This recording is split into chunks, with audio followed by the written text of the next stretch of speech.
Bismillahirrahmanirrahim. Alhamdulillah, saudara-saudaraku, kaum muslimin dan kaum muslimat rahimani wa rahimakumullah. Pada malam hari ini kita akan membahas sebuah materi yang cukup penting.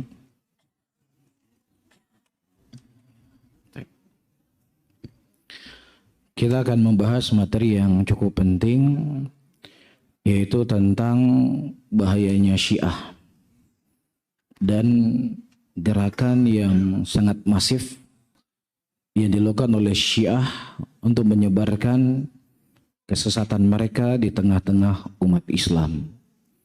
Dan perlu kita ketahui, Al-Quran yang Allah Subhanahu wa Ta'ala turunkan kepada kita bukan hanya menerangkan, menjelaskan tentang perkara-perkara yang baik, tetapi juga Allah Subhanahu wa Ta'ala menerangkan dan menjelaskan kepada kita tentang kebatilan agar kita bisa menjauhi dan menghindari kebatilan itu sendiri.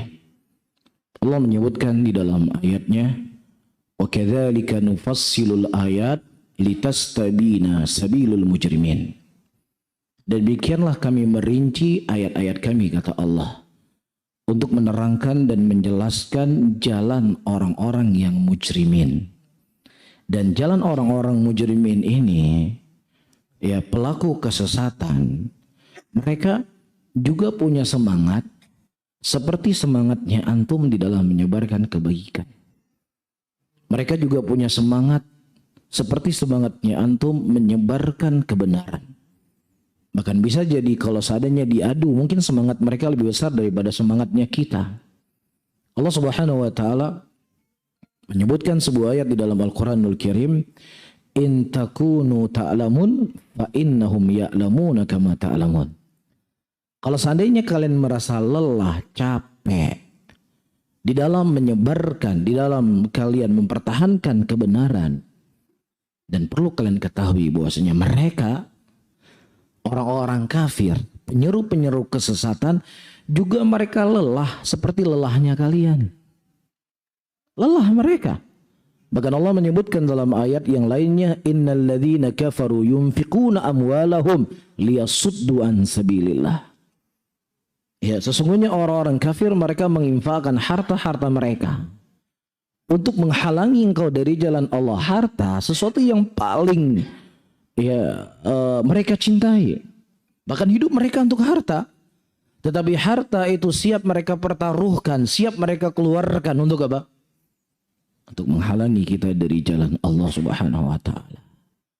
Nah, ketika kita menyadari hal yang seperti ini, para hadirin, maka kita harus punya metode dalam belajar. Kita mesti punya metode dalam menuntut ilmu.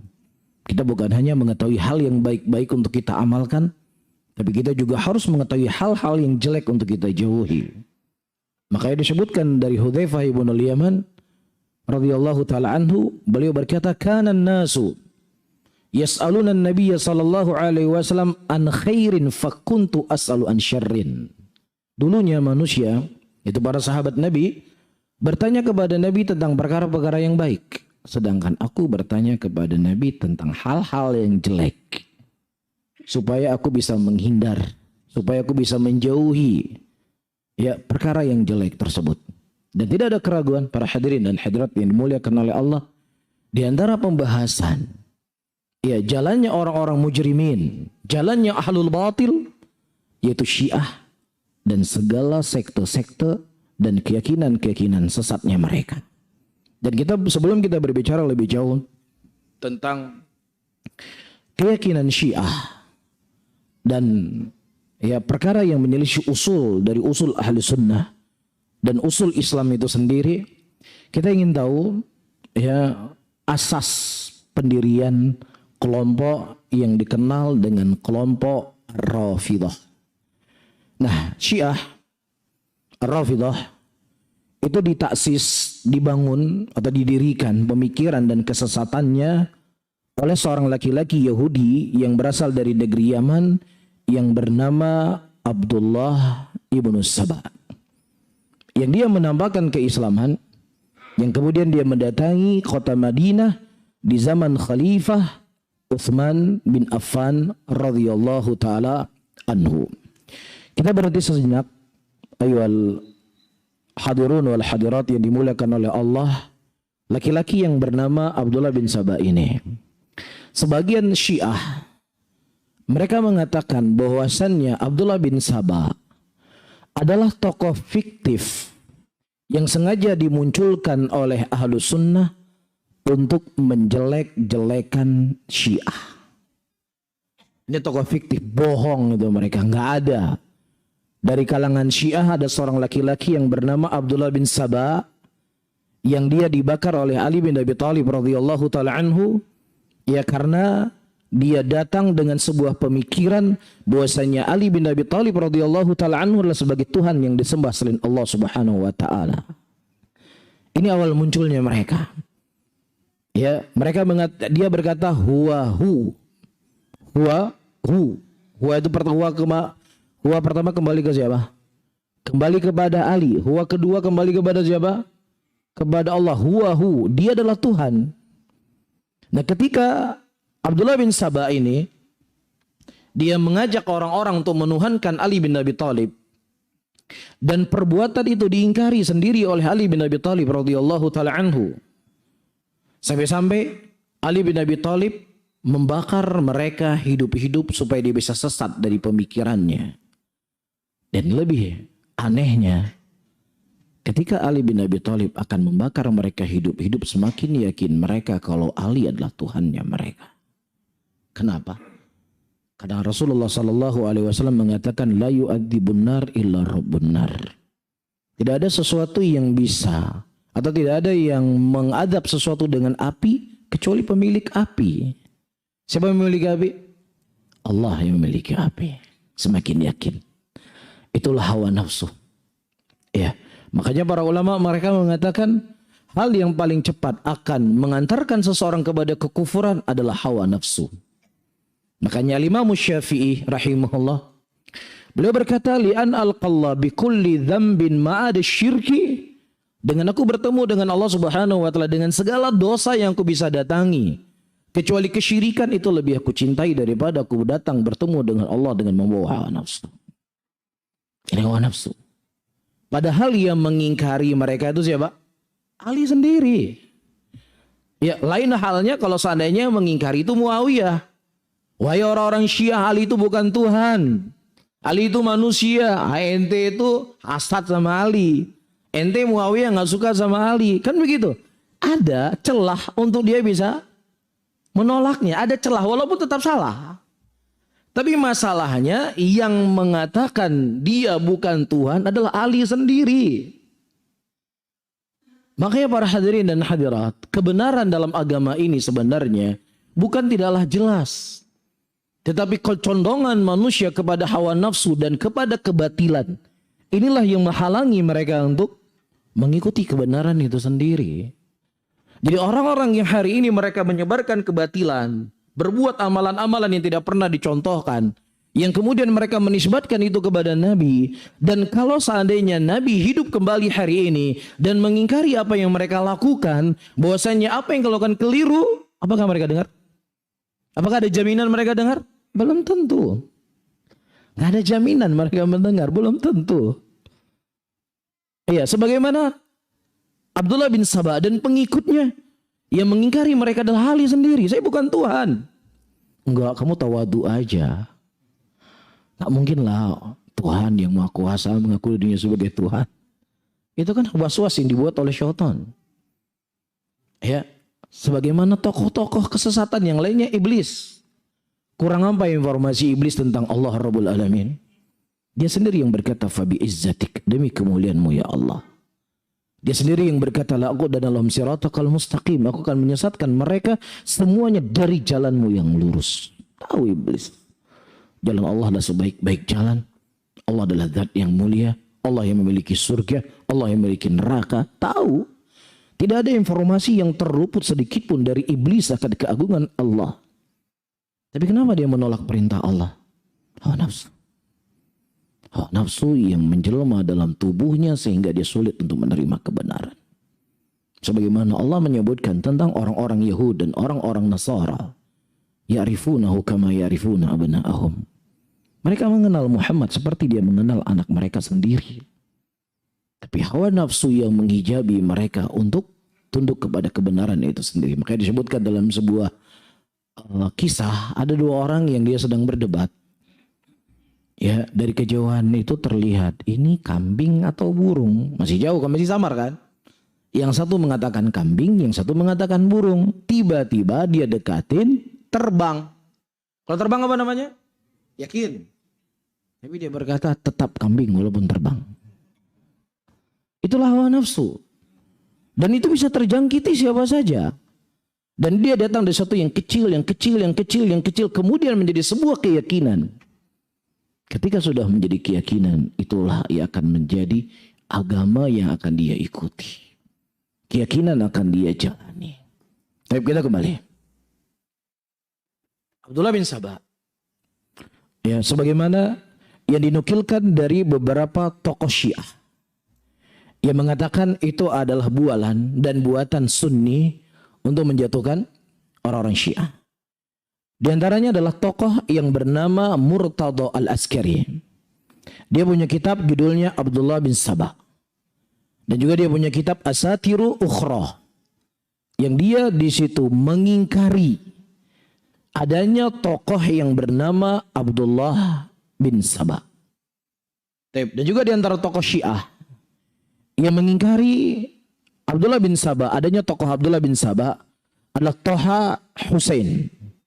Dia punya kitab judulnya Aliyun wa Banuh wa Ghairuhuma. Dia punya kitab Ali dan anak-anaknya.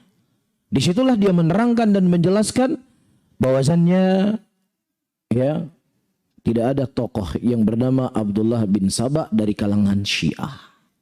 Dan Toha Husain ini adalah seorang Syiah Rafidhi khabith. Ya, yang dia mengatakan bahwasannya benar dalam Al-Quran Allah Subhanahu wa taala mengkhabarkan Ibrahim dan Ismail membangun Ka'bah. Tapi secara kenyataannya itu bisa terjadi dan bisa tidak terjadi. Ya, ini diantara kesesatan, penyimpangan, penolakan mereka kepada ayat-ayat Al-Quranul Karim. Ya, dan nanti akan kita baca ucapan dari imam min a'immati Ahlus Sunnah. Dan terkhusus dari imam mazhab yang 4. Ya, pandangan mereka terhadap Syiah dan segala keyakinannya mereka. Nah, kemudian ayyuhal ikhwah rahimani wa rahimakumullah. Ya, di sana ya dari sisi yang lainnya ada beberapa tokoh-tokoh Syiah yang justru mereka lebih dikenal sebagai alul hadisnya Syiah. Di kalangan Syiah, nama-nama yang akan saya sebutkan ini jauh lebih mulia daripada ya yang tadi. Bangkai dengan bangkai. Oke? Tapi kita nggak bahas yang baik. Oh, soleh enggak. Ya, sekarang ada bangkai babi, ada bangkai kambing. Dua-duanya bangkai. Dua-duanya nggak bisa dimakan. Tapi bangkai kambing dalam kondisi tertentu lebih baik daripada bangkai babi. Ya. Nah, dia bernama ya Nuwaibikhti. Dalam kitabnya Firaqus Syiah, setelah dia menyebutkan ucapan-ucapan ya Ibnu Sabah, Abdullah bin Sabah, dia nukilkan ucapan-ucapan Ibnu Sabah. Dan kemudian tokoh Syiah ini berkata, hadhil firqatu tusamma as-sabaiyah ashab Abdullah ibn Sabah. Baik, dia berkata dalam kitabnya bahwasanya kelompok ini, setelah dia menyebutkan ucapan-ucapan Abdullah bin Sabah, dia berkata bahwasanya kelompok inilah kelompok yang dinamakan dengan Sabaiyah. Yang mereka adalah pengikut-pengikutnya Abdullah ibn Sabah. Dan Bukhti ini dia meninggal pada tahun 3 Hijriah. Satu dari antara tokoh Syiah. Yang kedua, dinukilkan dari Al-Kishi, juga tokoh dari tokoh Syiah. Dalam kitabnya Rijalus Syiah, dia menukilkan jalan dari Abi Ja'far alaihissalam bahwasanya Abdullah bin Sabah kana yadda'i an-nubuwah. Jadi dalam kitab dia Rijalus Syiah, dia menyebutkan di antara tokoh-tokoh Syiah bernama Abdullah bin Sabah yang dia mengaku dirinya sebagai nabi. Wa yaz'umu anna amiral mu'minin alaihissalam huwa Allah. Dan dia meyakini bahwasannya dia meyakini Ali bin Abi Thalib adalah sebagai Tuhan.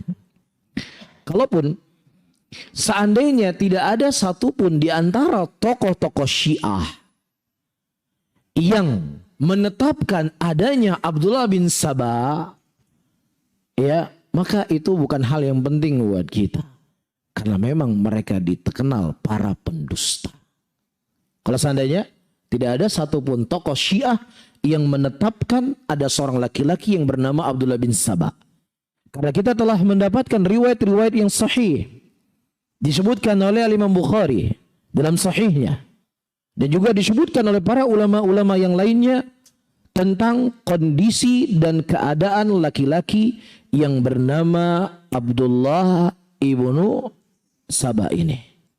Bahkan kalau kita membaca sejarah, ayyuhal hadirun wal hadirat yang dimuliakan oleh Allah Subhanahu wa taala, maka tokoh yang membuat kerusuhan dan keributan yang kemudian terbunuhnya Amirul Mukminin Utsman bin Affan radhiyallahu taala anhu, itu juga adalah campur tangannya Abdullah ibnu Saba. Baik. Nah, disebutkan fakullun man arha hadil hiqbah dzakara ibnu Saba wa atharu fiha. Dari kalangan Ahlussunnah yang menyebutkan tentang tokoh-tokoh Syiah dan pendiri-pendiri Syiah, dari ulama-ulama kita tidak ada di antara mereka kecuali menyebutkan adanya seorang tokoh yang bernama Abdullah bin Saba ini. Ala anhu lam yunkir wujuda ibni Saba. Bahkan tidak ada satupun dari kalangan ulama Ahlussunnah yang mengingkari adanya tokoh yang bernama Abdullah bin Saba kecuali dari kitab-kitab Syiah, dan itu pun tidak disepakati oleh seluruh Syiah, tapi ada di antara Syiah yang mereka menetapkan adanya laki-laki yang bernama Abdullah ibnu Saba. Tapi ini yang pertama. Yang kedua, kenapa mereka dikatakan sebagai Rafidhah? Kenapa mereka dikatakan sebagai Rafidhah? Rafidhah artinya adalah penentang, durhaka, enggan, rafad. Kenapa mereka disebut sebagai Rafidhah? Nah, disebutkan Rafidhah karena pada waktu itu mereka durhaka kepada Zaid bin Ali. Siapa Zaid bin Ali? Zaid bin Ali adalah cucunya Ali bin Abi Thalib radhiyallahu taala anhu, yang dikenal dengan Zainal Abidin, yang beliau termasuk dari imam 12-nya Syiah Rafidhah. Itu pandangannya mereka. Adapun pandangan kita bahwa Zainal Abidin Zaid bin Ali adalah ulama dari ulama Ahlussunnah dari kalangan Ahlul Baitnya Rasulullah sallallahu alaihi wasallam. Nah, pada waktu itu orang-orang Abdullah bin Saba, pengikutnya Abdullah bin Saba, mendatangi Zaid bin Ali hina sa'aluhu anta yatabarra min Abi Bakar wa Umar. Mereka meminta kepada Zaid bin Ali untuk berlepas diri dari Abu Bakar dan berlepas diri dari Umar, dan tidak merahmati kedua taghut ini. Itu mereka tuntut kepada siapa? Kepada Ahlul Baitnya Rasulullah sallallahu alaihi wasallam. Faqalu, ketika Abdullah bin Zaid atau Zaid bin Ali enggan untuk berlepas diri dari Abu Bakar, karena dia seorang Ahlussunnah yang mencintai Abu Bakar As-Siddiq, mencintai Umar bin Khattab radhiyallahu taala anhu, kemudian mereka berkata, "Idzan narfuduka." Oleh karena itu, ya sudah, kami juga berlepas diri dari engkau. Ya, kami enggan bersama engkau wahai Zaid bin Ali kalau engkau tidak berlepas diri dari Abu Bakar dan Umar. Kemudian kata Zaid bin Ali, "Idhabu fa antum Rafidhah." Pergilah kalian, enyah kalian dari hadapanku, karena hakikatnya kalian adalah Rafidhah, para penentang. Para hadirin dan hadirat, pengakuan Syiah dari apa yang saya baca di sini, ya, orang-orang yang mencintai Ahlul Baitnya Rasulullah sallallahu alaihi wasallam, inilah kebohongan, inilah kebatilan. Ya, karena tidak ada satupun dari kalangan Ahlul Batil kecuali mereka akan mengambil satu bagian dari agama Islam yang kemudian bagian itu mereka memahami dengan logika, akal, dan kesesatannya mereka. Semua Ahlul Bidah seperti itu. Semua untuk menipu manusia, untuk mengelabui manusia. Iya, mereka melegalkan kesyirikan. Yang syirik itu adalah perkara yang disebutkan, diingkari di awal Al-Quran sampai akhir Al-Quran. Yang para nabi dan rasul berdakwah, Nabi kita Muhammad dari fase Mekah menuju fase Madinah, itu semuanya menjelaskan tentang tauhid dan mengingkari tentang kesyirikan. Ya, siang dan malam Rasulullah mengingkari kesyirikan. Tapi apa yang terjadi? Dengan satu kalimat yang mereka bungkus dengan hubbus salihin, cinta kepada orang soleh. Apa yang terjadi? Cinta orang soleh ditafsirkan oleh mereka datang ke kuburan orang soleh, ya, menyembelih di samping kuburnya, berdoa kepadanya, meminta kepadanya, melepaskan hajat-hajat kita kepadanya. Itu kan penafsiran mereka kan. Tetapi yang mereka pakai apa? Hubbus salihin. Mereka tidak menamakan itu dengan kesyirikan. Nah, ketika mereka menamakan itu sebagai hubbus salihin, bukan satu dua orang yang berjatuh korban, bukan hanya dari kalangan awam, orang-orang yang dianggap sebagai tokoh agama. Mereka justru yang menyeru dan mengajak manusia untuk mencintai orang soleh dengan Allahnya mereka. Bisa difahami? Nah, begitu juga Syiah. Iya, bagaimana supaya mereka bisa menyesatkan orang-orang awam dari kalangan muslimin? Mereka mengambil satu bagian dari Islam, apa itu? Mencintai Ahlul Baitnya Rasulullah sallallahu alaihi wasallam. Tapi hakikatnya mereka tidak mencintai Ahlul Bait. Kalau seandainya mereka mencintai Ahlul Bait, mereka akan mencintai siapa yang dicintai oleh Ahlul Bait. Siapa yang dicintai oleh Ahlul Bait? Zaid bin Ali, Abu Bakar dan Umar. Itu yang dicintai oleh Zaid bin Ali dan Ali bin Abi Thalib sendiri. Iya, bahkan mereka mengajak Zaid bin Ali untuk berlepas diri dari Abu Bakar dan Umar, beliau tidak mau. Ya, makanya kalau antum memuji selangit Husain, antum mengatakan bahwasanya Husain adalah Sayyid Syabab Ahlil Jannah, pemimpinnya para pemuda dari penghuni surga. Antum memuji Fatimah, wanita yang mulia. Antum memuji seluruh dari Ahlul Baitnya Nabi SAW, tetap antum nggak diterima sama Syiah. Tetap antum tidak dikatakan sebagai orang yang mencintai Ahlul Bait. Tetap antum akan dituduh sebagai orang yang benci kepada Ahlul Bait. Karena permasalahannya bukan mencintai Ali. Permasalahannya bukan untuk mencintai Husain. Permasalahannya bukan untuk mencintai Fatimah. Masalahnya adalah untuk berlepas diri dari dua tauhid ini, Abu Bakar dan Umar. Anda nggak mencintai Husain, nggak mencintai Ali, nggak masalah. Selama Anda mengkafirkan Abu Bakar dan Umar. Ente mencaci maki Fatimah nggak masalah. Yang penting ente juga mencaci maki Umar dan Abu Bakar. Itu sebenarnya yang mereka inginkan. Bukan untuk mencintai Ahlul Baitnya Rasulullah. Itu cuma sekedar tameng. Itu cuma sekadar simbol, packaging, bungkusan yang di dalamnya adalah bangkai yang paling busuk untuk menipu umat Islam, untuk menipu orang-orang awam dari kalangan muslimin. Apalagi orang-orang selalu menggunakan dengan perasaan. Mereka tega menghancurkan tubuh-tubuh mereka. Mereka memukul kepala-kepala mereka. Mereka melukai hati mereka. Begitu ikhlas perjuangan mereka. Begitu cinta mereka kepada Ahlul Bait. Begitu cinta mereka kepada cucunya Nabi Muhammad SAW. Adapun kalian, mana pengorbanan kalian cinta kepada cucunya Rasul? Mana? Perasaan main di sini. Ya, perasaan. Ketika seorang sudah main perasaan, tertutup kepadanya dalil.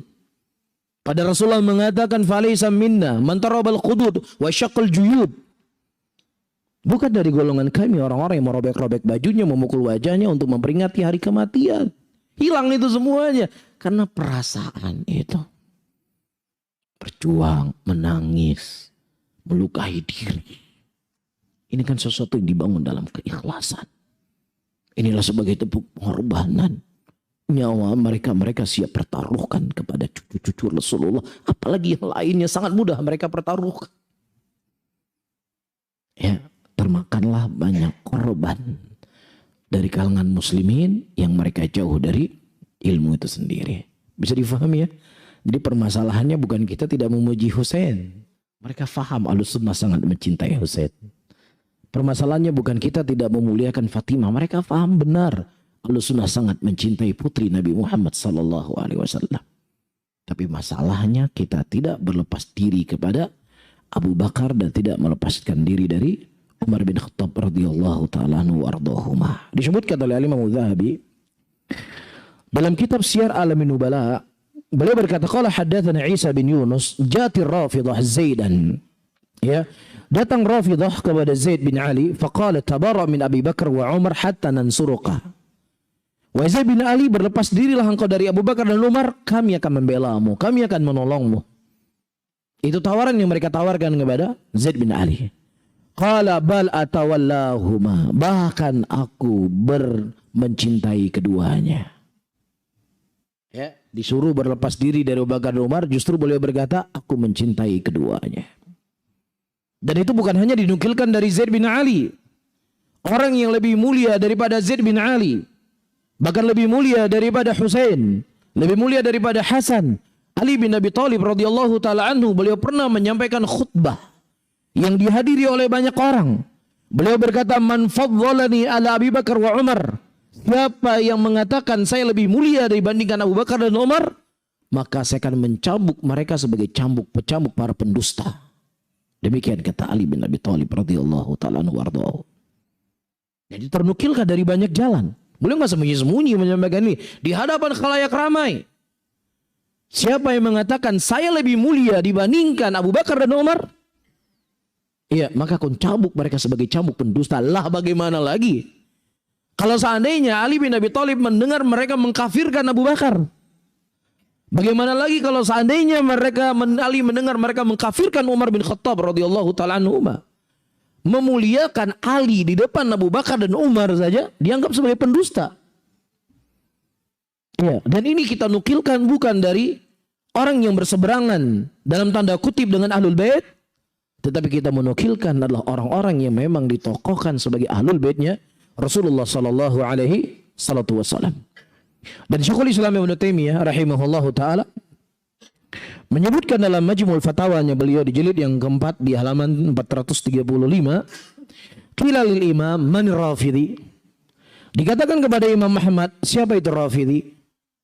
Kemudian Imam Ahmad berkata, alladzi yasubbu Abu Bakar wa Umar. Ya, Rafidhu itu adalah orang yang mencela Abu Bakar dan mencela Umar. Wa bihadza sumyatir Rafidah. Maka itulah sebab mereka dinamakan sebagai Rafidah. Fa innahum rafadu Zaid bin Ali lama tawalla khalifatain Abu Bakar wa Umar li bughdihim lahumah. Ya, ketika mereka enggan, ya, dan mereka durhaka kepada Zaid bin Ali ketika Zaid bin Ali mengakui kekhalifahan Abu Bakar dan Umar dikarenakan kebencian orang-orang As-Sabaiyah kepada Abu Bakar dan Umar. Para hadirin dan hadirat, apa ya kira-kira yang membuat nafsu mereka itu sangat bersyahwat sekali untuk mengkafirkan sahabat Rasulullah sallallahu alaihi wasallam? Apa kira-kira? Padahal mereka nggak bertemu dengan Abu Bakar. Abu Bakar nggak ada hutang sama dia, kemudian nggak bayar hutangnya. Kan begitu. Kenapa mereka begitu benci dengan para sahabat Rasulullah? Kalau mereka mengatakan Islam ini agama nggak benar, Islam ini agama barbar, Islam ini agama yang jelek, Al-Quran ini nggak jelas, hadis Nabi juga nggak jelas. Orang yang paling awam pun dari kalangan muslimin akan sadar ucapan mereka ucapan keji, ucapan kufur akan ditolak oleh seluruh muslimin. Tapi mereka datang dengan tujuan yang sama, dengan cara apa? Mencela sahabat Rasulullah sallallahu alaihi wasallam. Tujuannya sama. Ketika kita sampaikan hadis ini dari Aisyah, pelacur, nggak bisa terima hadisnya. Kita bawa hadis dari Abu Hurairah, ini pendukung orang kafir, nggak bisa kami terima. Kita datangkan hadis dari Umar, apalagi. Kita datangkan hadis dari Abu Bakar, apalagi. Jadi sebenarnya mereka ingin menolak semua riwayat-riwayat yang datang dari sahabat Nabi Muhammad sallallahu alaihi wasallam, yang itu sebenarnya inti daripada Islam itu sendiri, dan tujuan mereka ingin menolak Islam itu sendiri. Kita harus cerdas dalam menilai, nggak boleh polos-polos. Itu tujuannya mereka, tapi dengan cara yang berbeda, sehingga tertipu banyak manusia di situ. Akhirnya hadis-hadis para sahabat Nabi yang mengajarkan tentang kesucian, yang mengajarkan tentang kemuliaan, yang mengajarkan tentang hakikat Islam nggak bisa diterima. Akhirnya dibawa hadisnya Syiah. Di bawah hadis-hadisnya mereka. Siapa yang seorang meleburi, betul ya? Meleburi tainya para imam, maka dia akan mendapatkan ini dan itu. Itu ritual dibuat oleh orang Syiah. Mohon maaf ya. Kita udah bicara Syiah jadi bicara ngomong kotor-kotor ya jadinya. Ya karena mereka pikirannya kotor. Gimana lagi coba? Ada ritual-ritual tertentu, ada kotoran-kotoran imam mereka dikumpulkan. Ya sudah sekian lama baru mereka meleburi.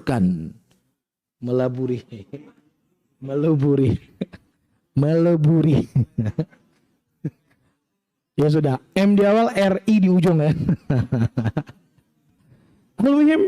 Jadi itu yang jadi amalannya mereka. Ya, hadis-hadis Nabi tentang A, tentang B dari Nabi nggak bisa diterima, kafir mereka. Ini dari penzina, ini tokoh kafir, ini pembela kafir. Akhirnya didatangkan hadis-hadis yang nggak masuk akal. Siapa yang mereka mutah sekian kali, maka kedudukannya lebih mulia daripada Ali. Siapa yang menikah sekian kali, kedudukannya lebih mulia dari Rasulullah Sallallahu Alaihi Wasallam. Diterima, dipercaya. Ya, nah disinilah memberikan pengajaran kepada kita bahayanya bodoh, bahayanya kejahilan. Pentingnya kita untuk belajar. Kemudian para hadirin dan hadirat yang dimuliakan oleh Allah, saya akan membaca di sini kisah dibakarnya Abdullah bin Saba. Tadi saya sudah menukilkan, cuman jangan sampai dianggap ini cuman sekedar membangun opini. Kita ingin menukilkan hadis yang disebutkan oleh para imam hadis yang tidak ada keraguan kita di situ sama sekali. Ya, waqad ahraqa Amirul Mukminin Ali bin Abi Thalib radhiyallahu ta'ala atba Yahudi Abdullah bin Saba ba'da an nasahahum ayarju wa yatubu ila Allah ta'ala min dalalihim wa ghayyihim. Dan Amirul Mukminin Ali bin Abi Thalib radhiyallahu ta'ala anhu telah membakar pengikut Yahudi Abdullah bin Saba setelah menasihati mereka dan menasihati mereka untuk kembali dan bertobat kepada Allah Subhanahu wa taala dari kesesatannya. Diceritakan oleh Imam Bukhari di jilid yang ke-12 di halaman 335 dalam kitab Fathul Bari nomor hadis 6922. Imam Bukhari rahimahullahu taala berkata, haddatsana Abu Nu'man Muhammad ibn Fudail qala wa haddatsana Hamad bin Zaid an Ayyub an Ikrimah qala utiya Ali radhiyallahu taala bizanadiqah. Didatangkan kepada Ali pada waktu itu seorang tokoh zindiq, yaitu Abdullah bin Saba, fa ahraqahum. Dan kemudian Ali bin Abi Thalib membakar mereka. Fabalagha dzalika Ibnu Abbas faqala. Kemudian terdengar ya kisah Ali membakar Abdullah bin Saba. Pada itu tidak terbakar, dia sempat lari, tapi yang dibakarlah para pengikutnya. Baik. Kemudian kata Abu Bakar, kata Abdullah bin Abbas, la kuntu ana lam ahriquhum. Kalau saya tidak membakar mereka. Karena apa? Membakar itu tidak boleh dilakukan oleh makhluk, karena itu adalah hak mutlak milik Allah Subhanahu wa taala. Linnahi Rasulullah sallallahu alaihi wasallam la tu'adzibu bi'adabillah. Karena Rasulullah mengatakan jangan engkau mengadab sesuatu yang itu adalah haknya Allah Subhanahu wa taala. Tapi saya akan bunuh mereka. Tapi tidak dengan cara membakar. Yaitu beda pandangan di antara Ali bin Abi Thalib radhiyallahu taala anhu dengan Abdullah ibnu Abbas radhiyallahu taala anhu ardahu. Baik, kemudian kita masuk poin yang ketiga. Para hadirin dan hadirat, kita ingin melihat di sini dari kesesatan-kesesatan yang dibuat oleh Syiah dan pemikiran-pemikiran mereka. Kitab yang saya baca adalah kumpulan dari Radu ala Rafidah yang dikumpulkan oleh Syekh Muhammad bin Abdul Wahhab An-Najdi rahimahullahu taala dengan judul Rad ala Rafidah. Judul kitab beliau Rad, bantahan kepada Ar-Rafidah. Disebutkan tentang wasiat. Ya, nah masalah yang selalu digembor-gemborkan Syiah adalah wasiat. Ya, mereka mengatakan Rasulullah itu telah membuat wasiat setelah beliau pulang dari Hajatul Wada untuk menjadikan Ali bin Abi Thalib sebagai khalifah. Itu yang selalu mereka gembor-gemborkan, itu yang selalu mereka sebarkan. Ya, dan wasiat ini ditutup oleh Sunni. Baik. Diceritakan inna mufidahum, di antara tokoh Syiah yang bernama Ibnul Muallim.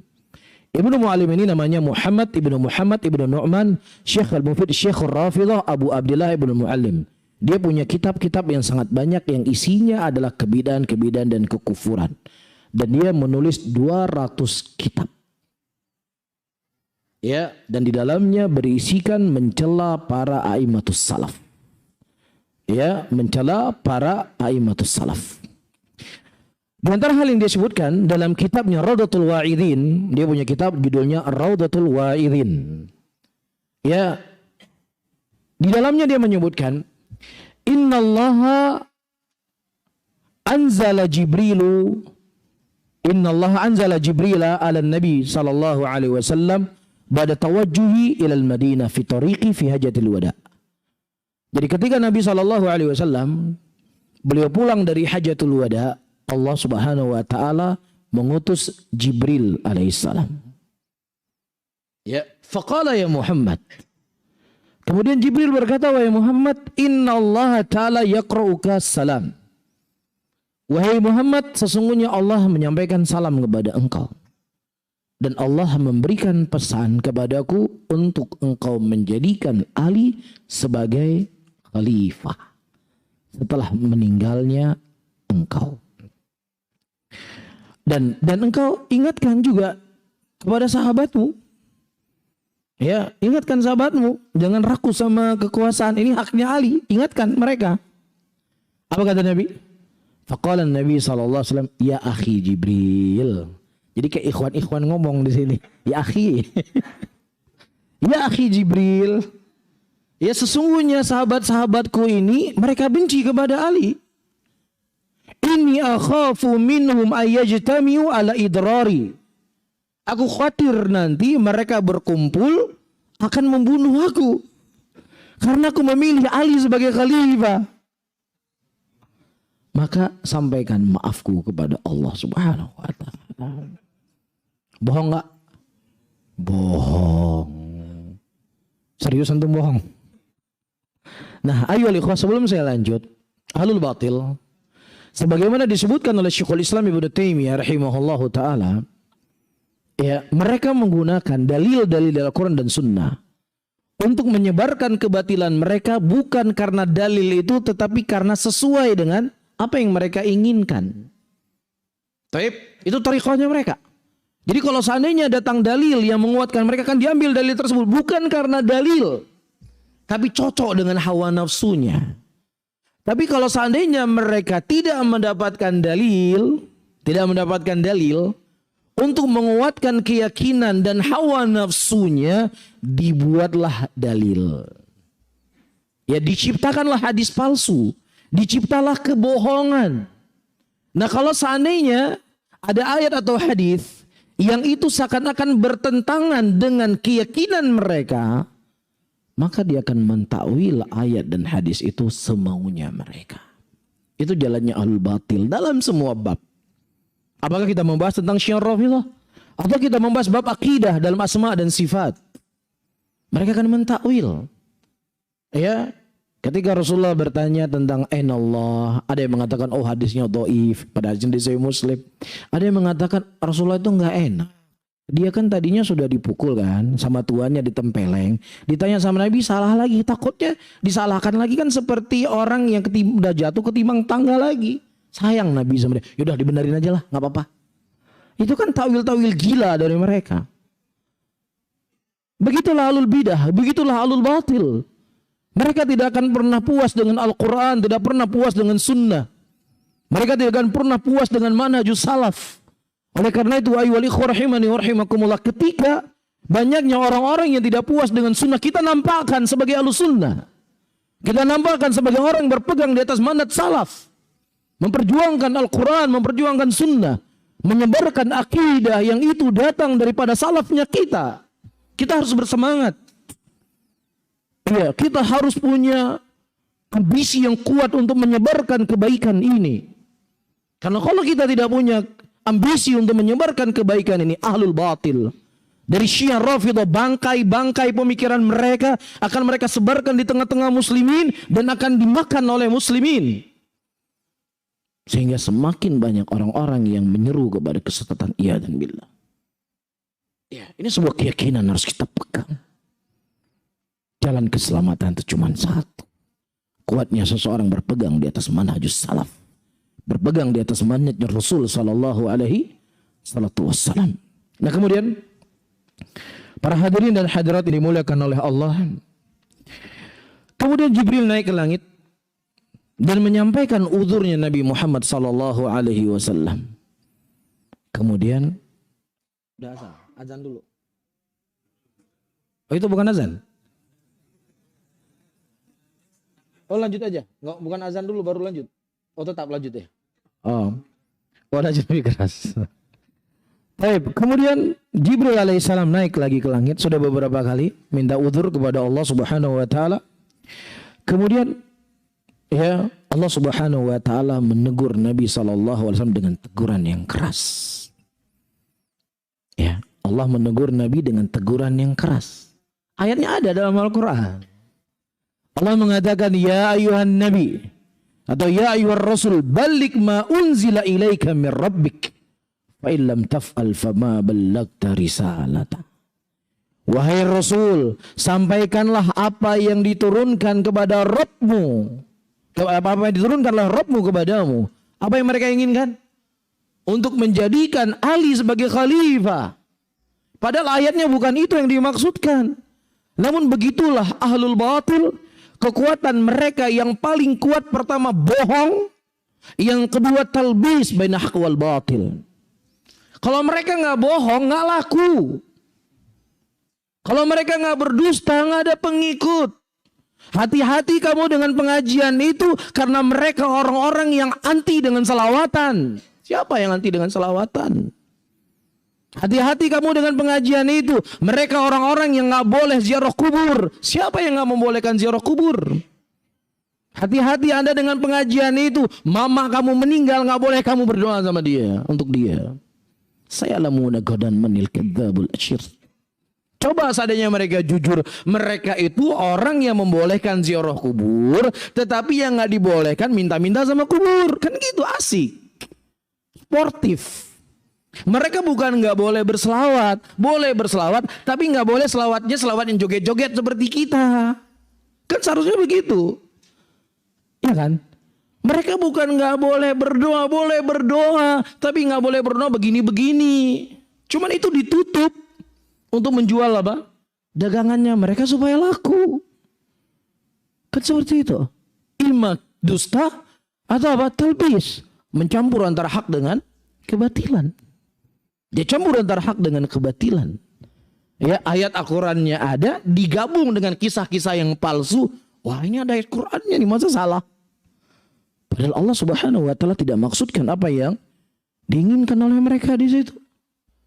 Makanya para hadirin dan hadirat, ya, ujian itu semakin besar, fitnah itu semakin kuat. Ya, mereka mendatangkan kaidah-kaidah dalam agama. Ya, belakangan ini lagi tren kaidah Islam rahmatan lil alamin. Ini kan tren luar biasa ini. Betul, Islam rahmatan lil alamin. Cuman Islam rahmatan lil alaminnya definisi mereka apa? Kita yang ngaji malam ini nih yang bahas masalah Syiah, ente nggak rahmatan lil alamin ente. Iya, kita menyalah-nyalahkan perbuatan orang kafir, menyalahkan perayaan mereka, mengkafir-kafirkan mereka, itu bukan rahmatan lil alamin.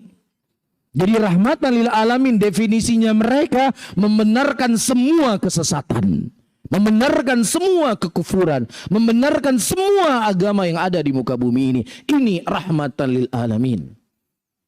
Itu yang mereka promosikan hari ini. Dan kita punya Allah. Dan kita punya Rasul yang telah Allah khabarkan dalam Al-Quran. Beliau adalah tokoh yang menyebarkan rahmatan lil alamin.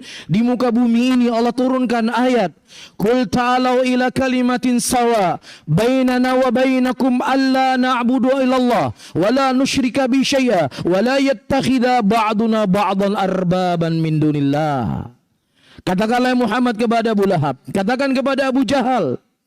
Kemarilah kita kepada satu kalimat antara kami dengan kalian. Kita tidak menyembah kecuali hanya kepada Allah. Kita tidak menyekutukan Allah dengan sesuatu apapun. Dan kita tidak menjadikan sesembahan antara kita dengan yang lainnya selain Allah Rabbul Alamin. Ini Islam rahmatan lil alamin. Islam yang mengatakan Islam agama yang paling benar. Selain daripada Islam adalah agama kekufuran. Islam yang rahmatan lil alamin, jalan Nabi Muhammad adalah jalan yang paling terbaik, dan jalan yang menyelisih daripada jalan Rasulullah adalah jalan kesesatan. Ya, dan orang-orang yang salafnya penyeru Islam rahmatan lil alamin ini juga ada bahasa yang berbeda di zaman Nabi. Ketika mereka tidak bisa menghentikan dakwahnya Rasulullah, akhirnya mereka menawarkan dunia kepada Nabi agar Nabi menghentikan dakwah beliau. Ketika mereka sadar Rasulullah nggak butuh dengan dunia tawaran mereka, akhirnya mereka berkata, udahlah gini Muhammad, ngapain kita ribut-ribut? Islam kan rahmatan lil alamin, ini bahasa saya. Udah tahun ini kita menyembah Tuhan kamu, tahun depan kita menyembah Tuhan saya. Kan enak kan? Kita nggak perlu ribut-ribut lagi. Toleransi kita. Iya. Apa yang dikomentari oleh Nabi SAW? Apa yang Allah Subhanahu wa Ta'ala turunkan dari langit ketujuh? Allah Subhanahu wa Ta'ala mengatakan, afa ghairallahi ta'muruni a'budu ayyuhal jahilun.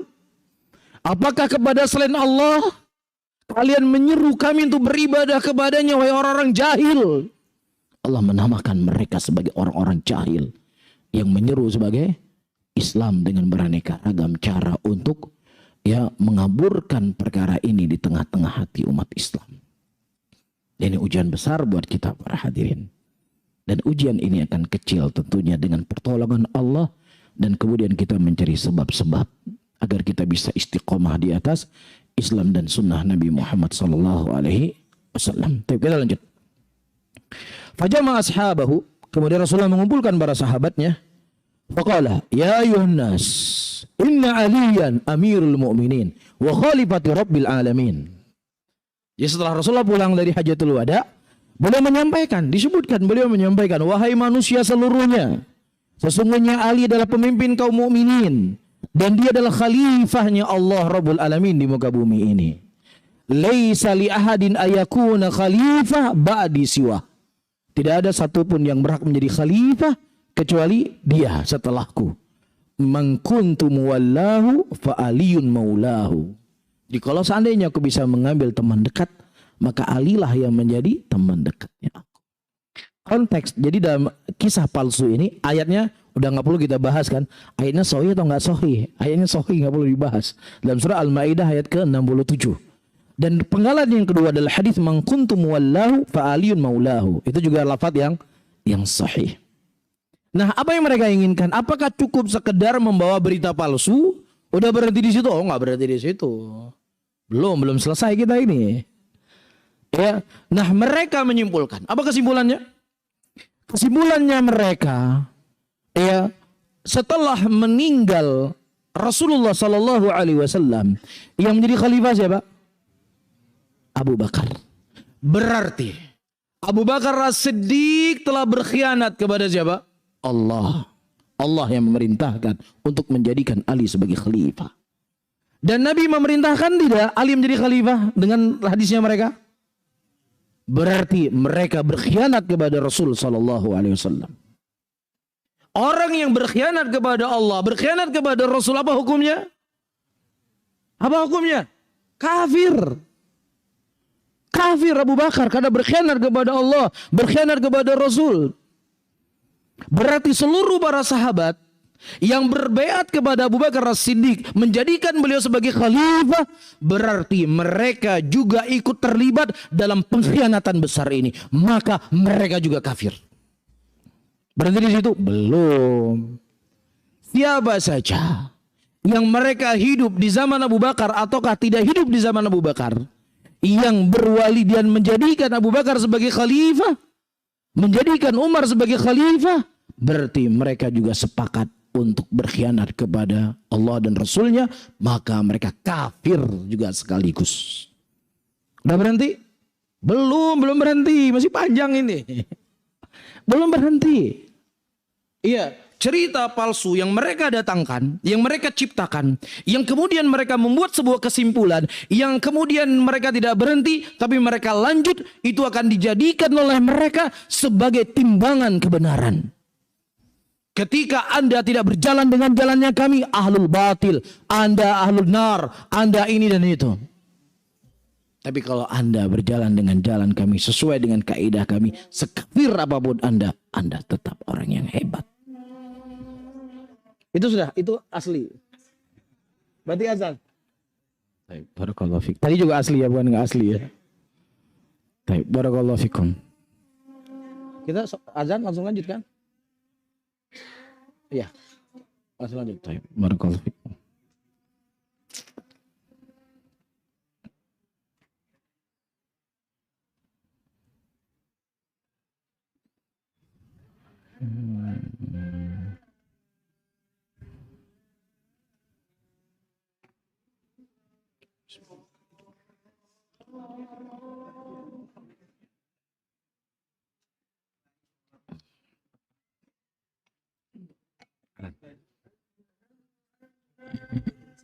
Oh, tep. Suka lasak. Halo, cek 1 2. Oh gitu, lasak soalnya. Oh iya.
Cek sambil coba.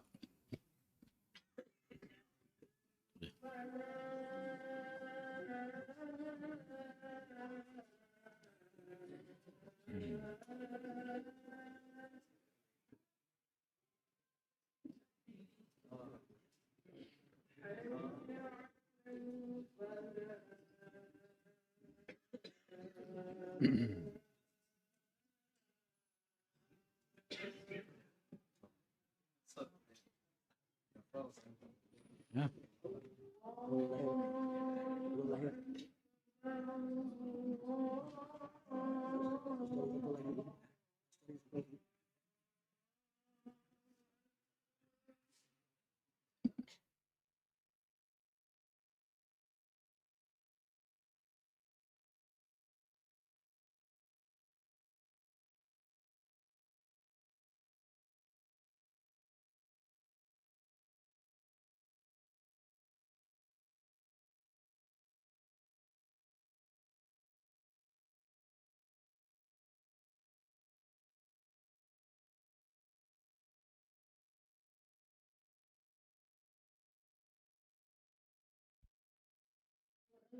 Oh, ini lanjut nih.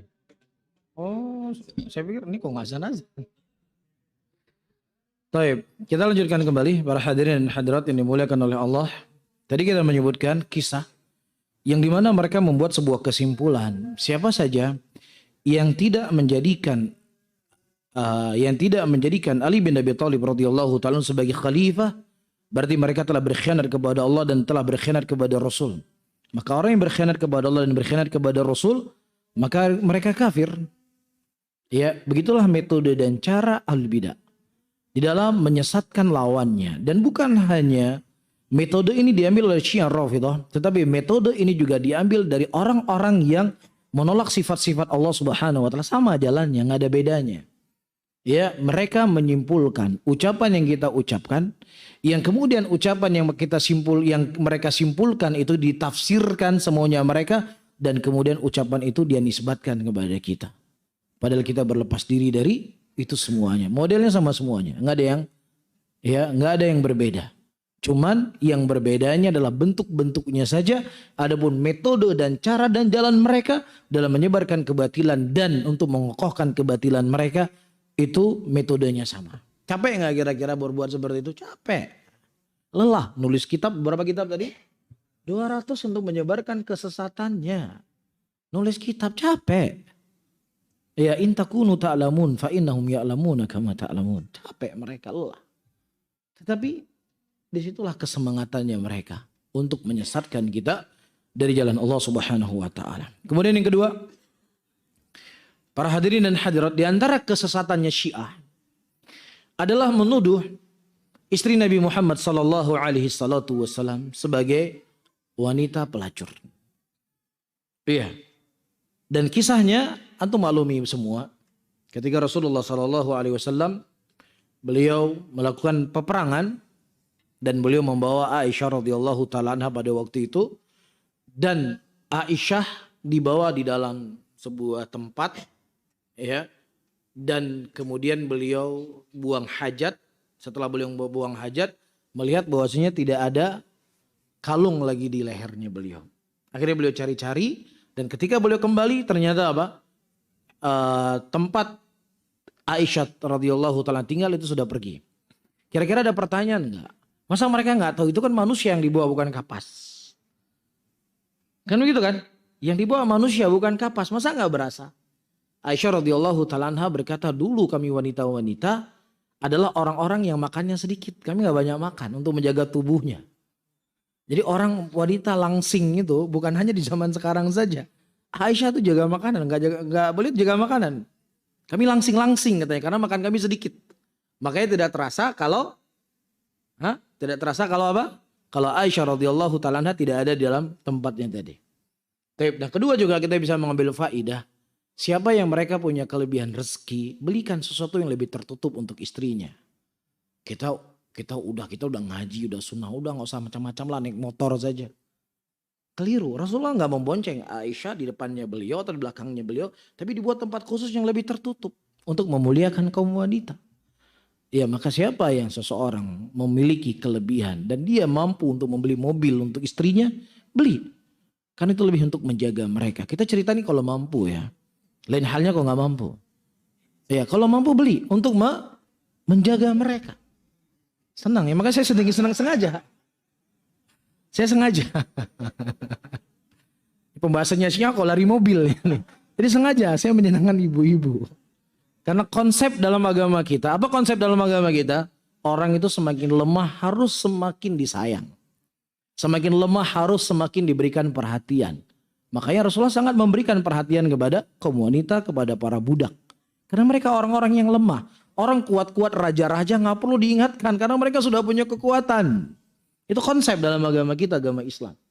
Dan yang uniknya lagi ibu-ibu, ini juga untuk ibu-ibu. Aisyah radhiyallahu taala anha ketika pulang pada waktu dalam peperangan, yang beliau sakit, ya, setelah beliau pulang dan isu beliau dituduh berzina itu sudah tersebar. Aisyah melihat perubahan pada diri Nabi Muhammad SAW. Kalau beliau sakit biasanya Nabi itu mesra dengan beliau, tapi pada waktu itu Nabi seperti menjauh dari Aisyah radhiyallahu taala anha. Beliau tidak cuma bertanya dalam hati beliau, ada apa? Kenapa terjadi ini? Ya, nah kemudian setelah 1 bulan Aisyah keluar dengan bibi beliau, tiba-tiba bibi beliau tersandung batu, jatuh dan dia berkata, celaka Mistah ibnu Utsatha. Kemudian Aisyah berkata, kenapa engkau mencela orang yang ikut perang Uhud? Dia laki-laki soleh, kenapa engkau mencela dia? Akhirnya diceritakanlah bahwasanya telah tersebar berita bahwasanya engkau telah berzina. Di situ Aisyah radhiyallahu taala anha baru kaget. Setelah berapa? 1 bulan. Itu kan isu viral pada waktu itu kan. Tapi Aisyah nggak tahu. Lah ibu-ibu, bapak-bapak juga nggak kalah. Ada isu viral nggak belum 3 hari, 1 hari sudah komplit beritanya. A, B, C, D lengkap itu sudah. Detail bisa dibahas semuanya. Kenapa? Karena yang kita cari itu. Makanya kita dapat. Yang kita baca itu. Makanya kita dapat. Yang sering kita lihat itu. Makanya berita viral mulai dari pemain bola. Mulai dari artis. Semuanya mungkin. Karena apa? Karena itu kesibukannya kita. Kecondongan kita ke situ. Maka diberikan itu. Ini menunjukkan kepada kita Aisyah radhiyallahu taala anha adalah wanita yang solehah, yang nggak terlalu sibuk dengan berita-berita di luar sana. Akhirnya setelah beliau mendengar, ya, Beliau berkata kepada Rasulullah, "Wahai Rasulullah, izinkan kepadaku untuk aku kembali kepada ibu dan ayahku." Diizinkan oleh Nabi dan kemudian beliau bertanya kepada ibu dan ayahnya. Dan ibu ayahnya berkata, "Iya wahai anakku." Ya, kemudian Aisyah radhiyallahu taala anha menambah kesedihan beliau ketika Rasulullah sallallahu alaihi wasallam menghampiri Aisyah ke rumah ibunya. Rasulullah tidak duduk di sampingnya Aisyah. Rasulullah duduk jauh dari Aisyah radhiyallahu taala anha. Sampai-sampai Nabi berkata sebelum diturunkan ayat, "Wahai Aisyah, kalau seandainya engkau melakukan perbuatan tersebut, maka bertobatlah kepada Allah. Allah sebaik-baik tempat engkau kembali. Ya, dan kalau seandainya engkau tidak melakukan itu semuanya, maka Allah akan mensucikan engkau." Kemudian kata Aisyah, "Wahai ibuku, wahai ayahku, apa yang komentari dari ucapan Nabi Muhammad sallallahu alaihi wasallam?" Rasulullah masih menggantung karena belum turun wahyu. Kemudian ibu dan ayahnya Aisyah radhiyallahu taala anha berkata, "Aku tidak tahu harus berkata apa. Karena itu ucapan Nabi Muhammad sallallahu alaihi wasallam, aku tidak akan mungkin bisa membantahnya." Kemudian Aisyah yang umurnya masih relatif muda, beliau berkata, "Hanya kepada Allah lah aku bergantung. Hanya kepada Allah lah aku kembali. Dan dia akan membela aku. Dan dia tahu bahwasanya aku tidak melakukan perbuatan ini." Subhanallah. Iya. Kemudian Aisyah radhiyallahu taala anha menunggu Rasulullah akan didatangkan mimpi. Beliau akan disucikan oleh Allah Subhanahu wa taala dan tidak disangka oleh Aisyah. Allah menurunkan ayat kurang lebih 10 ayat untuk mensucikan Aisyah dari langit ketujuh, dan ayat itu termaktub dalam Al-Qur'an dan akan dibaca sampai yaumul qiyamah. Demikianlah Allah memuliakan wanita, memuliakan istri Nabi Muhammad sallallahu alaihi wasallam. Namun lagi-lagi orang-orang Syiah yang membawa isu ini, para hadirin dan hadirat, mereka kembali dengan kaidah yang mereka sebutkan tadi. Betul, turun ayat tentang disucinya Aisyah, tapi itu bisa terjadi, bisa tidak. Sebagaimana kisah apa? Dibangunnya Ka'bah. Makanya ya para ulama, di antara Syekhul Islam Ibnu Taimiyah rahimahullah berkata, siapa yang mereka menolak disucinya Aisyah setelah Allah menurunkan ayat, maka dia murtad dari agama ini, kafirun billahil azim. Itu disebutkan oleh Syekhul Islam. Nah, kita kembali, kenapa orang-orang Syiah dia begitu benci dengan Aisyah radhiyallahu taala anha? Kenapa nggak yang lainnya? Kenapa Aisyah? Kita jangan polos. Sebenarnya mereka ingin mencela Rasul sallallahu alaihi wasallam. Mereka ingin mencela Nabi kita. Mereka ingin mencela Khalilullah. Mereka ingin mencela manusia yang paling mencintai kita, Nabi Muhammad sallallahu alaihi wasallam. Dari sisi mana? Dia datangkan dari istrinya.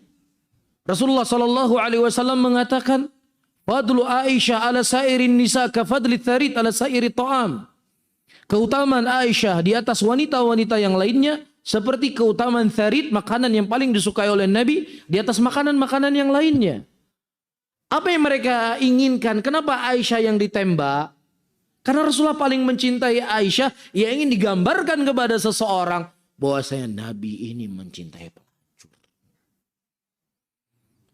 Antum punya teman atau punya anak yang anaknya antum itu berteman dengan pelacur, antum mau? Rela nggak teman antum anak antum berteman dengan pelacur? Apakah antum rela ketika istri antum dituduh pelacur? Rela nggak antum? Marah nggak antum? Kalau seandainya antum nggak rela istri antum dituduh sebagai pelacur, maka kita harus lebih tidak rela istri Nabi kita Muhammad sallallahu alaihi wasallam dituduh sebagai pelacur. Ini adalah peperangan. Bukan peperangan fisik, peperangan pikiran. Ini sesuatu yang tidak bisa ditolerir. Karena ini menghina Nabi kita Muhammad sallallahu alaihi wasallam. Ketika ada seorang laki-laki punya 4 orang istri, yang satu wanita soleha, yang kedua soleha, yang ketiga soleha, yang 4 pelacur. Si laki-laki ini di antara semua istri yang paling dia cintai, yang nomor 4, ini laki-laki benar enggak? Ini laki-laki baik enggak? Istrinya 4 orang, yang 3-nya soleha, yang 1-nya pelacur. Yang pelacur yang paling dia sayangi. Ya, bahkan ketika Rasulullah sakit, beliau berada di rumah salah seorang istri beliau, meminta izin kepada istrinya agar beliau bisa menginap di rumah Aisyah. Ya, ternyata laki-laki ini rela dia mati di pangkuannya pelacur.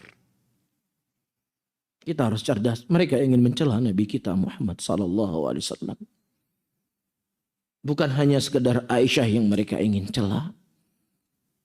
Oleh karena itu, tutup telinga antum semuanya kepada orang-orang yang ingin membela Syiah. Kepada orang-orang yang mengatakan gak ada beda antara Syiah dengan Sunni, kecuali hanya masalah-masalah kecil. Wallahi wa billahi wa ta'ala kadzab. Ini dusta. Ini dusta yang sangat besar. Satu poin yang kita sebutkan di malam hari ini sudah cukup membedakan antara kita dengan mereka. Karena kehormatan para sahabat Rasulullah sallallahu alaihi wasallam, kehormatan istri Nabi Muhammad dan kehormatan Rasulullah itu sesuatu yang lebih berharga dibandingkan nyawa dan darah kita. Itu yang harus kita tanamkan dalam hati kita. Kalau itu yang kita tidak tanamkan dalam hati kita, kita cuma mengaku cinta kepada Nabi. Khubayb radhiyallahu taala anhu, ketika beliau ditangkap oleh orang musyrikin pada waktu itu dengan dalam keadaan zalim, dan kemudian Khubayb disiksa, disalib, ya, dan mereka membunuh Khubayb pelan-pelan, dipotong tangannya, disiksa pelan-pelan. Di tengah bercucuran darah Khubayb radhiyallahu taala anhu, dia berkata, "Wahai Khubayb," musyrikin berkata, "Wahai Khubayb, apakah engkau ingin Muhammad menggantikan posisimu?"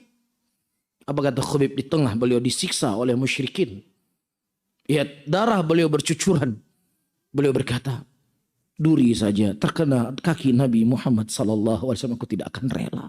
Duri terkena kaki Rasulullah, aku tidak akan bisa betah tinggal di rumah dengan kaki beliau terkena dengan duri.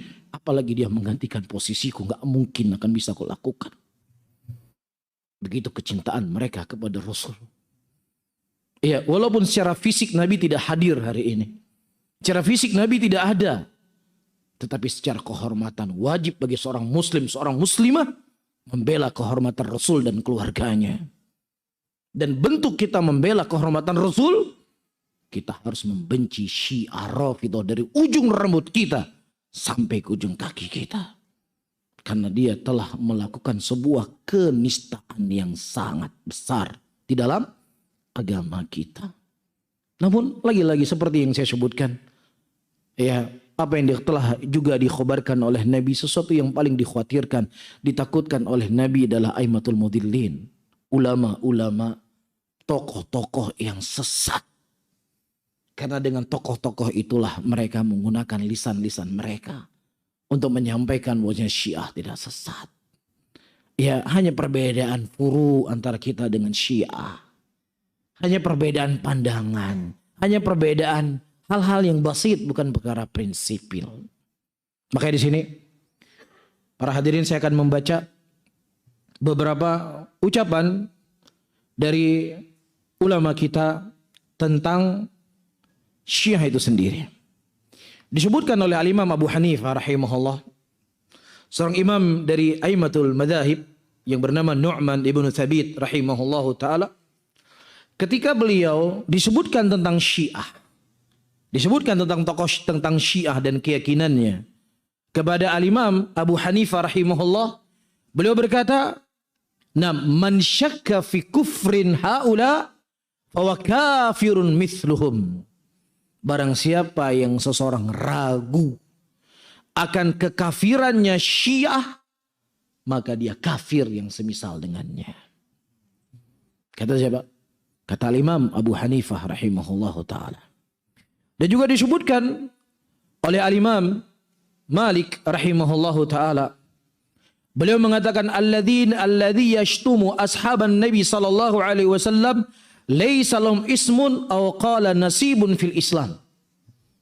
Barang siapa yang seseorang mencela sahabat Rasulullah sallallahu alaihi wasallam, maka tidak ada bagian apapun untuk mereka. Enggak ada bagian mereka dalam Islam. Nggak ada bagian mereka dalam Islam. Ya, maksudnya mereka bukan muslimin. Mereka kafir, mereka kufar. Siapa saja mencela sahabat Rasulullah. Bahkan Al-Imam Syafi'i berkata, "Lam ara ahadan min ahlil ahwa." Aku tidak pernah melihat dari kalangan ahlul ahwa, ahlul bidah yang lebih pendusta dibandingkan Syiah Rafidhah. Kata Imam Syafi'i rahimahullahu ta'ala. Dan juga disebutkan oleh Ibnu Katsir rahimahullahu taala, ayyuhal hadirun, wal hadirat yang dimuliakan oleh Allah, ketika beliau membaca ayat, menafsirkan ayat Muhammadur Rasulullah walladzina ma'ahu asyiddau 'alal kuffar ruhamau bainahum, dan Muhammad adalah rasulnya Allah dan orang-orang yang bersamanya adalah orang-orang yang keras kepada orang-orang kafir dan mereka merahmati di antara mereka. Kata Imam Ibnu Katsir, min hadhil ayah, daripada ayat inilah Al-Imam Malik rahimahullah teriwayatkan dari beliau akan kafirnya orang-orang Syiah karena mereka membenci sahabat Rasulullah sallallahu alaihi wasallam. Ya, dikarenakan kebencian mereka kepada sahabat Rasulullah yang menjadi mereka kafir, dan ayat ini bukan hanya Al-Imam Malik yang berdalilkan tentang kafirnya Syiah dan juga ternukilkan dari ulama-ulama yang lainnya. Sebagaimana disebutkan tafsir Ibnu Katsir di jilid yang keempat di halaman 219.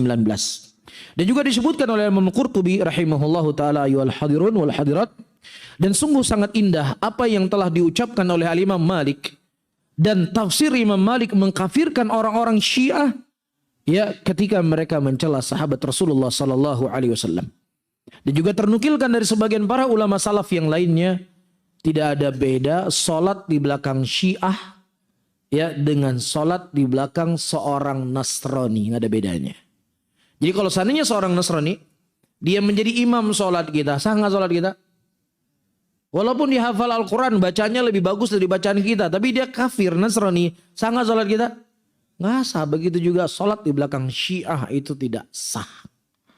Salat di belakang Syiah tidak sah. Bahkan ada sebagian para ulama salaf mengatakan kalau seandainya ada di kalangan mereka mati, ya maka jangan kalian pegang jasadnya. Ya jangan kalian pegang jasadnya dan jangan dikubur di antara muslimin. Ya karena apa? Karena keyakinan kufurnya mereka. Baru satu yang kita baca para hadirin dari penjelasan Syekh Muhammad bin Abdul Wahab, dan di sana ternukilkan hal-hal yang lain yang menyimpang dari Syiah, Rafidhah, yang dan satu ini insya Allah sudah mencukupi ya untuk menambah keyakinan kita, dan tidak boleh ada keraguan sama sekali. Ragu akan kafirnya orang kafir, maka itu salah satu pembatal keislaman. Wallahu ta'ala a'lamu bishawab. Tadi dikhabarkan kajian kita sampai jam 8. Ya, dan ada tanya jawab 15 menit sebelum kajian, sebelum kita sholat ya. Tapi mungkin ini yang bisa saya sampaikan, mudah-mudahan bermanfaat untuk saya sendiri dan juga kepada antum semuanya, dan mungkin ada yang ditanyakan tentunya sebatas kemampuan yang saya ketahui, dan saya tidak dibebani oleh Allah apa yang saya tidak ketahui.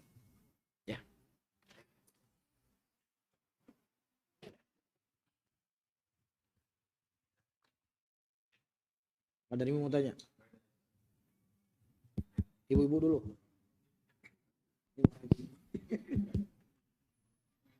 Bismillah.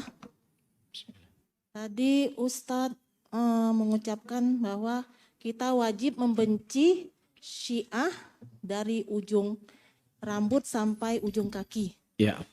Nah, yang menjadi pertanyaan Ana, bagaimana jika di lingkungan kita mereka ada? Bahkan mereka tetangga kita. Itu bagaimana kita menyikapinya, Ustadz? Nah, Masya Allah, para hadirin dan hadirat yang dimuliakan oleh Allah.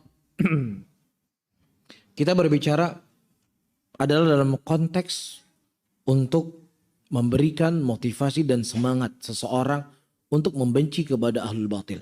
Itu satu bab. Tetapi secara praktek kesehariannya kita, maka akan ada perbedaan dalam kita menyikapi setiap personal orang. Dari orang yang terkena dengan pemikiran Syiah Rafidhah. Karena manusia itu bertingkat-tingkat. Kesesatan mereka bertingkat-tingkat. Ya, ada yang penyeru, ada yang tertipu, dan lain sebagainya. Maka di sana ada kaidah yang perlu kita ketahui. Disebutkan oleh Syekhul Islam Ibnu Taimiyah rahimahullahu ta'ala. Ya, Allah subhanahu wa ta'ala memiliki dua iradah. Iradatul kauniyah dan iradatul syar'iyah. Iradatul kauniyah adalah segala sesuatu yang Allah subhanahu wa ta'ala takdirkan di muka bumi ini. Yang itu sesuatu bisa Allah cintai dan sesuatu yang bisa tidak dicintai oleh Allah. Tetapi itu terjadi. Nah, apa sisi korelasinya antara menyikapi orang yang berbuat dosa dengan iradatul kauniyah? Di sini menghasung kita untuk ada rasa ibah, ada rasa sayang. Kalau dia ini berbuat perbuatan seperti ini, takdir yang Allah takdirkan kepada dia. Yang Allah telah tetapkan kepada dia. Sebelum Allah menciptakan langit dan bumi telah tertulis. Kan begitu? Ada rasa iba, ada rasa sayang kita sama dia. Tapi nggak boleh berhenti sampai di sini. Karena kalau kita berhenti titik sampai di sini, terjatuhlah kita kepada pemikiran-pemikiran liberal yang hari ini mereka mengatakan ketika ada orang mengingkari perbuatan orang, kamu jangan jadi Tuhan buat orang lain. Kamu jangan menjadi pemegang kunci surga. Allah yang lebih tahu siapa yang benar, siapa yang salah. Perasaan kan? Kita tidak mengingkari bahwasanya Allah yang lebih tahu siapa yang benar, siapa yang salah. Tapi Mas, Allah telah menjelaskan itu semua dalam Al-Quran. Sudah dijelaskan semua oleh Nabi. Jadi kami bukan menjadi Tuhan. Kami ingin menyambung apa yang Allah khabarkan dalam Al-Quran. Pemikiran ente salah. Pemikiran ente sesat. Pemikiran ente kufur. Bukan menjadi Tuhan. Kita menyambung ya apa yang Allah khabarkan dalam Al-Quran. Ya mereka kan manusia juga. Mereka adalah makhluk Allah juga. Kenapa Anda terlalu menekan mereka? Mereka makhluk Allah. Siapa yang bilang mereka bukan makhluk Allah? Karena dia makhluk Allah lah. Kita ingatkan dia dengan hukum Allah. Ini hukum Allah. Kalau kamu makhluk Allah, ikut kepada Zat yang menciptakan kamu. Kecuali kalau kamu bukan makhluk Allah. Ya udah terserah sama ente. Cuman nggak ada yang bukan makhluk Allah di sini.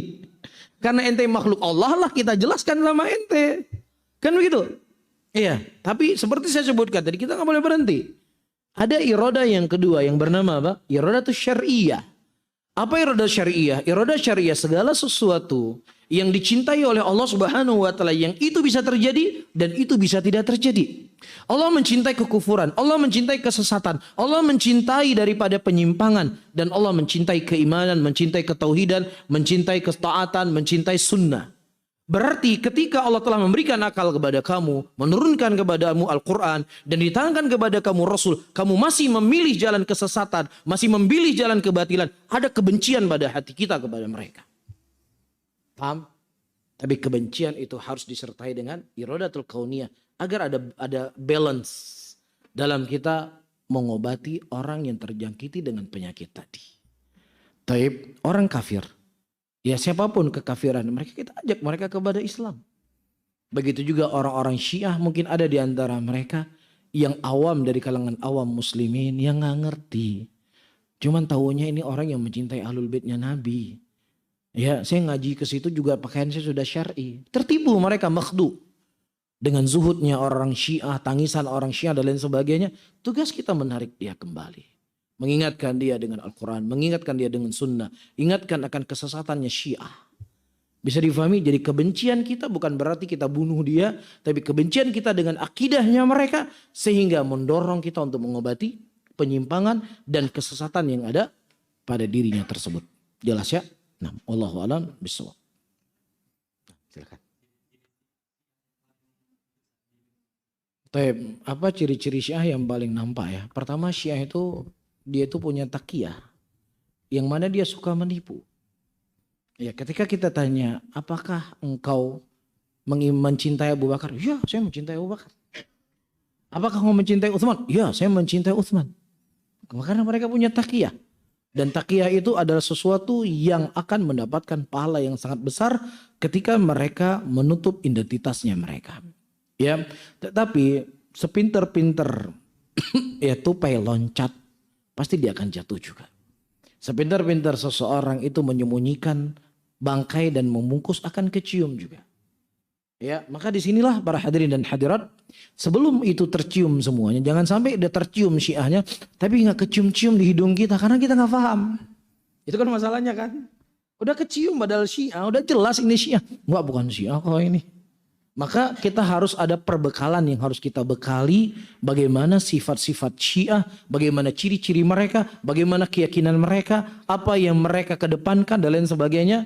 Maka ini yang harus kita bentengi diri kita, dan kemudian disitulah nanti akan tersingkap dia itu adalah orang yang condong kepada Syiah. Nah apalagi di zaman sekarang kan zaman media sosial yang seseorang mengekspos semua kehidupannya di situ.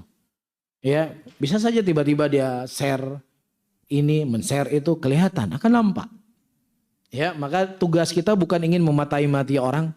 Ya, sebagaimana disebutkan dalam sebuah syair, ya, akan datang kepadamu kabar-kabar yang kau tidak cari, kabar itu akan datang kepadamu. Ya, nah ketika kabar itu datang kepada kita, dia Syiah, maka kita sudah punya benteng dan sudah punya senjata untuk membentengi diri kita dan mengobati dia dari pemikiran-pemikiran tersebut. Cuman saya nggak tahu apakah kalau di Aceh mungkin masih sangat masih sangat tertutup ya. Tapi saya nggak tahu kalau di Jakarta, namanya kota seperti ini, orang yang bebas untuk mengungkapkan semua isi hatinya mungkin akan lebih mudah untuk dideteksi. Betul ya bahasanya ya? Nah, baik, alhamdulillah. Ustaz mau nanya. Nah, Di Keranggan Bekasi ada namanya Masjid Al-Mahdi, Masjid Syiah. oh ya. Ya, kita boleh sholat di sana. Tadi kita berbicara secara kaidah umum ya. Sebagaimana dinukilkan oleh Al-Imam Bukhari rahimahullahu ta'ala. Kata Imam Bukhari rahimahullahu ta'ala, ma ubali salaitu khalfal jahmi wal rafidi am salaitu khalfal yahudi wan nasara. Aku tidak peduli, sama saja apakah aku salat di belakang Jahmi atau Rafidi atau salat di belakang Yahudi dan salat di belakang Nasara, nggak sah salatnya. Ya, apalagi kita ketahui mereka adalah Syiah Rafidah yang mencela sahabat Rasulullah dan mengkafirkan sahabat Nabi Muhammad sallallahu alaihi wasallam. Ini hukum secara umum. Ya, siapa saja yang mereka bercondong kepada Syiah dan mengkafirkan sahabat Rasulullah, mereka kafir. Ya, sebagaimana nas yang tersebutkan oleh Al-Imam Bukhari rahimahullah. Dan juga kita pakai perasaan, karena perasaan itu perlu ya. Ketika antum sholat di belakang seorang imam yang dia suka mencela ibu antum, suka mencela bapak antum, suka mencela antum sendiri, kira-kira betah nggak sholat di belakang dia? Betah nggak? Nggak betah. Maka tentunya kita lebih tidak betah lagi dengan orang-orang yang mereka mencela istri Nabi dan mencela sahabat Rasulullah, yang karena melalui mereka lah kita bisa mengenal agama Islam hari ini. Wallahu a'lam bishawab. Ada yang lain? Pak Darimi dulu, yang paling dekat. Oh, iya. Gimana Pak Darimi?